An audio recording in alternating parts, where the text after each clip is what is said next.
എന്താണ് RSS എന്നും RSS എന്തിനു വേണ്ടിയാണ് നിലകൊള്ളുന്നത് എന്നും തൻ്റെ ഒരു ഫേസ്ബുക്ക് കുറിപ്പിലൂടെ ലക്ഷ്മി കാനാത്ത് കുറിച്ചിരിക്കുകയാണ്. കുറിപ്പ് സ്റ്റാർട്ട് ചെയ്യുന്നത് ഇങ്ങനെയാണ്: 1000 അനന്തുമാരെ ഇറക്കിയാലും അനങ്ങില്ല ഈ സംഘം. സംഘേ ശക്തേ കലിയുഗേ. കലിയുഗമാണ്. ഈ കലിയുഗത്തിൽ സംഘത്തിന്റെ ശക്തി കൂടും. പക്ഷേ ഏറ്റവും കൂടുതൽ ആരോപണങ്ങളും വിമർശനങ്ങളും സംഘത്തിന് നേരെ വരുന്നതും ഈ ഒരു അവസരത്തിൽ തന്നെയാണ്. ലക്ഷ്മി കാനാത്തിന്റെ പോസ്റ്റ് തുടർന്ന് വായിക്കാം.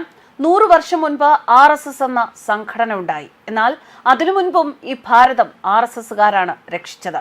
അതേ ഉള്ളിൽ ദേശീയബോധമുള്ള ഹിന്ദുത്വബോധമുള്ളവരാണ് അന്നും ഇന്നും ഈ ഭാരതത്തെ നിലനിർത്തുന്നത്.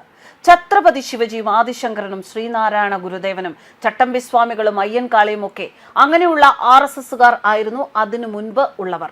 ഹനുമാൻ സ്വാമിയും ശ്രീരാമ ഭഗവാനും ശ്രീകൃഷ്ണ ഭഗവാനും വ്യാസനും വസിഷ്ഠനുമൊക്കെ അത്തരത്തിലുള്ള RSSകാർ ആയിരുന്നു എന്ന് ലക്ഷ്മി കാനാത്ത് കുറിക്കുന്നു. അങ്ങനെയാണ് ഞാൻ ഒരു RSSകാരിയായത്.